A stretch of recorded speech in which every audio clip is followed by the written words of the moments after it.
So, oh boy, I sure do love being perceived as a gifted child. I hope I don't end up as being a perfectionist burnt out, I suppose, with depression, anxiety, unfulfilled expectations, and no real interests or goals.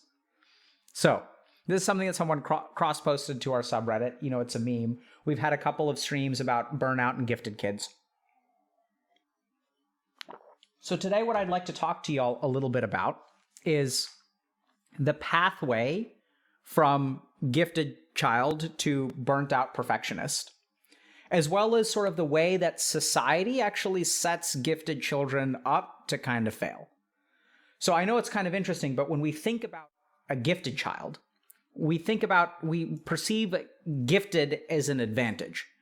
But in my experience working with a lot of gifted children, it's not always an advantage. And in fact, oftentimes it can be a burden.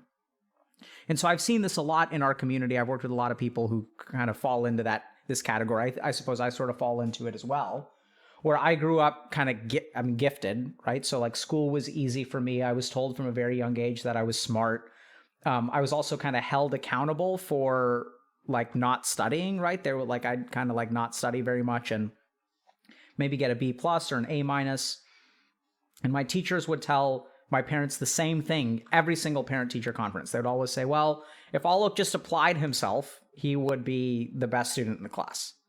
If he only just like studied more, he'd be the best student in the class, right? They were like, he's super smart. He has a lot of potential, right? So they use these words like they talk about how smart I am. They talk about all the potential I have. And if I just applied myself, I'd be the best student.